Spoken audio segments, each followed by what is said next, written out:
Son garde du corps est venu me demander si je voulais dîner avec Donald Trump. Je pensais que c'était une blague, j'étais au téléphone avec une amie et je réponds « Non, non, non, je sors avec mes amis ce soir ». Mais elle m'a dit « Vas-y, va voir ». Alors, j'ai accepté d'y aller. J'arrive dans la chambre, j'ouvre la porte, enfin, son garde du corps ouvre la porte. Trump m'accueille en pyjama de soie noire. Je me suis moquée de lui et je lui ai dit de vite s'habiller. Il est revenu et on a commencé à parler. Donald Trump n'a visiblement pas prévu d'aller au restaurant ce soir-là. On a eu une bonne conversation, on a parlé affaires. Il me parlait de ses projets pour la télévision.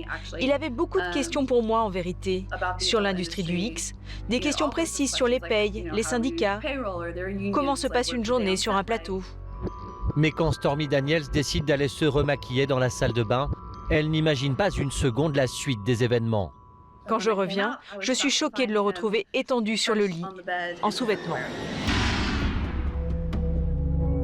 Il y a eu la surprise initiale, puis le choc. Et puis, je ne me sentais pas tout à fait confortable pour dire non, comme j'aurais pu le faire aujourd'hui. C'est une leçon que j'ai apprise à mes dépens. Honnêtement, j'étais tellement sonnée que je n'ai pas su quoi dire.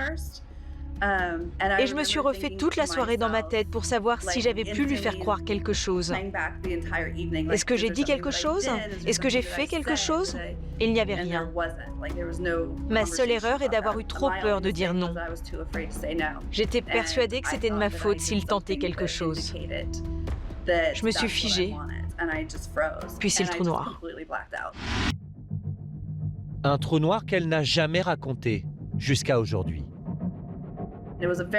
Pendant très longtemps, même dans mon livre, il manquait 60 secondes. Je ne me souvenais plus de comment je suis passée de debout face à lui à nu dans le lit. Aucun souvenir. Jusqu'à récemment, où en regardant un film, tout m'est revenu. Un moment crucial qui éclaire la scène d'une lumière crue. Je me souviens maintenant avoir voulu sortir de la pièce et il m'arrête et me dit « Tu dois faire un choix vital. Tu peux partir et finir dans un taudis que tu mérites ou tu peux faire ce qu'il faut pour devenir réalisatrice. » Trump aurait abusé du rapport de force pour arriver à ses fins. Il était vraiment manipulateur. J'étais jeune. Il a utilisé mes faiblesses contre moi. Il savait que je voulais devenir réalisatrice, tourner des clips.